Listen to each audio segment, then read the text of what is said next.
Bonsoir à tous, nous sommes le mardi 12 avril, soyez les bienvenus dans votre Clubhouse, une émission consacrée à la dernière journée de championnat disputée par les Girondins de Bordeaux dans le cadre de la 33e journée. Justement, vous le savez, les Bordelais étaient en déplacement au stade Vélodrome. Dans cette émission avec Marius Trésor, on va revenir sur le point du match nul obtenu par les Girondins de Bordeaux. On va écouter également les conférences de presse des deux entraîneurs, Ulrich Ramé et Michel, le coach olympien. Une interview également dans cette émission, celle de Cédric Yambéré qui était, vous le savez, titulaire le week-end dernier. Avec Julia, on fera le tour des réseaux sociaux et des infos du web. Mais tout d'abord, je vous propose de retrouver Olivier Faure pour le flash d'actu de Girondins TV. Bonjour Emmanuel, bonjour à tous, ravi de vous retrouver pour les dernières infos des Marinés Blancs sous le soleil. Il y a une séance d'entraînement ce mardi matin. La séance de cet après-midi a été, rappelons-le, annulée. Bordeaux qui a concédé le match nul ce dimanche à Marseille 0-0 et qui gagne une place au classement. Désormais 12e avec 43 points à seulement 3 points de son prochain adversaire, l'équipe d'Angers. Un match qui se jouera ce samedi soir au Matmut Atlantique à 20h. Et puis notez qu'Adam Ounas est sorti sur blessure face à Marseille, une douleur aux adducteurs. Adam Ounas qui reste incertain pour la venue d'Angers. Et puis félicitations aux filles bordelaises qui sont désormais leaders du championnat de 2e division. Elles ont battu l'équipe de Tremblay ce week-end alors qu'Yzeure de son côté a été battu à Lorient.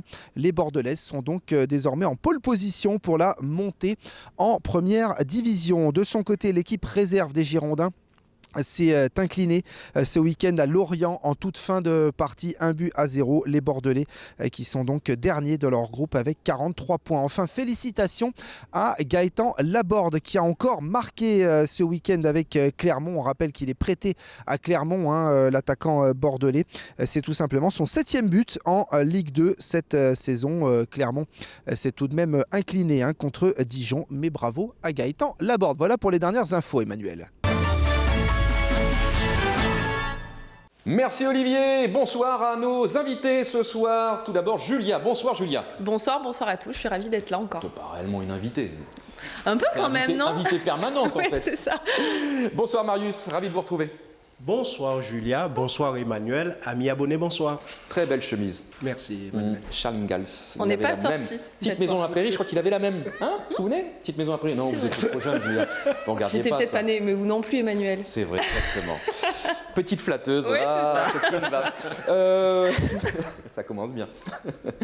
N'importe quoi. Marius, on va revenir, on va se concentrer quelques instants. Oui. Et puis on va revenir sur le match nul des Girondins de Bordeaux au stade Vélodrome, un stade que vous connaissez bien en plus. Un mot, votre sentiment déjà sur cette rencontre, sur le contenu de cette rencontre ?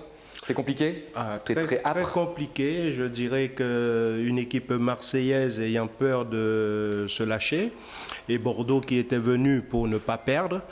On ne peut pas dire qu'on ait assisté au match du siècle, mais pour Bordeaux, le principal, c'était de ramener au minimum un point. Et c'est ce qui a été réalisé. Avec peut-être quelque chose des éléments qui doivent vous faire plaisir, c'est cette solidité défensive qui a été retrouvée, qui nous faisait quand même défaut. On le rappelle, il y a de ça 3 ou 4 journées, Marius, on en a pris quelques roustes. La 18e défense du championnat et on n'a pas championnat. Encaissé autant de buts depuis la saison 1977, je crois. Oui, c'est ça. C'est ça. C'est terrible. Bon, on en a parlé à plusieurs reprises que pour bien voyager dans un championnat, il faut avoir une assise solide. Et ces derniers temps, c'est vrai que la défense bordelaise n'était pas à l'assurance.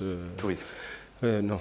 Non. Donc à partir de là, je pense que Ulrich a revisiter un peu cette défense et un garçon qui a été très bon. Je ne parle pas de Gilbert, mais c'est Pablo qui m'a fait forte impression.